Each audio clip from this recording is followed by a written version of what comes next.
Okay, let's get right into it.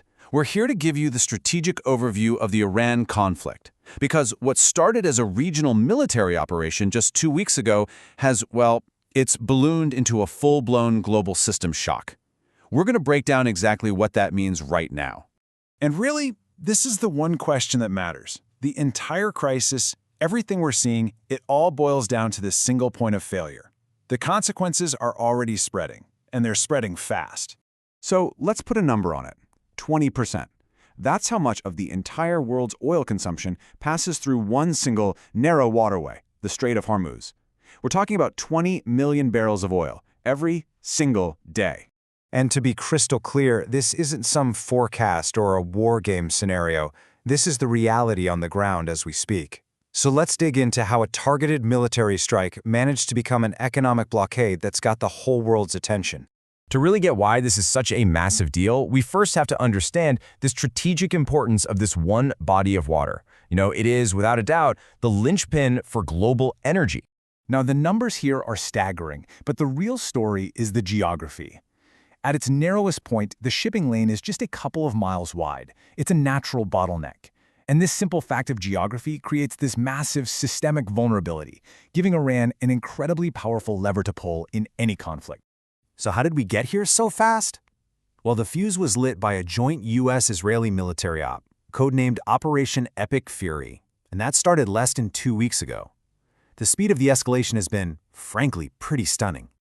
Okay, so the thing to really focus on here is how quickly military action turned into economic warfare. You see that date, March 5th?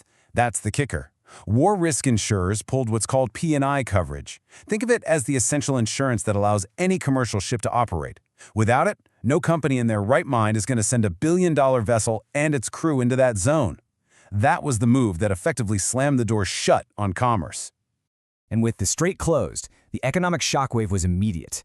It started to ripple outwards, across multiple domains. This stopped being just a regional security problem and started looking like a genuine threat to the global economy.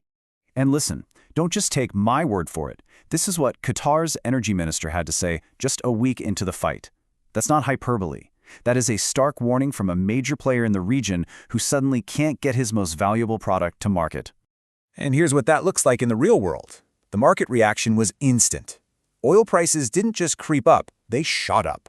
The really important thing to understand is that this isn't about oil fields running dry. The oil's there. This is purely about a disruption in shipping. The supply is there, it just can't get out. So the natural question is, okay, are there workarounds? Can't we just go around? Well, as you can see, the options are, let's just say, not great. Going all the way around Africa adds 2 weeks and a ton of cost. Pipelines, they're already near capacity. Air freight, for oil, forget it. The short answer is, there just are no good, scalable alternatives to Hormuz. It locks in higher costs and major delays for everyone. And this is where it gets really interesting geopolitically. Who feels the most pain? Almost 90% of that oil is heading east. That puts an incredible amount of economic and political pressure on major powers like China, India, Japan, and South Korea. You can bet they're all scrambling to figure out their energy security right now. But this fight isn't just about ships and oil. It's expanding.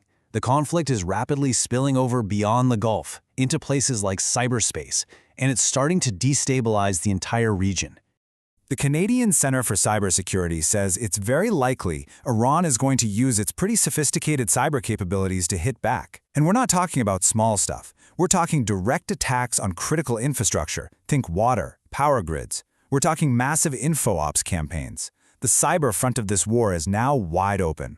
The biggest point here is that for years, the Gulf states have been playing this incredibly delicate diplomatic balancing act. They were trying to manage all these tensions between Iran, Israel, and the U.S. Well, that playbook has just been shredded. It's gone. Now it's about survival, as these governments try to protect themselves from a major conflict that's blowing up right on their doorstep. So, looking ahead, where does all this go? What's the end game? Well, analysis from Allianz gives us a few potential futures for the Iranian regime itself, and each one has some wildly different implications for the rest of the world. Now, look closely at this. The key insight isn't that the regime might fall. It's that some kind of collapse is actually seen as the most probable outcome. A Soviet-style breakdown has the highest probability. But let's be clear, even an ordered collapse would unleash a massive wave of instability, not just inside Iran, but all across the Middle East. And this really gets to the heart of the bigger shift that's happening. This quote from Morgan Stanley just nails it. This crisis isn't a blip on the radar. It's showing us that we're now in a world where you have to price in major geopolitical risk as a constant, ongoing factor. The days of treating these things as isolated incidents are over. It's the new normal. Which leaves us with this final, critical question. The fact that shutting down a single 21-mile-wide strait can threaten the entire global system, well, it forces us to completely rethink what resilience even means.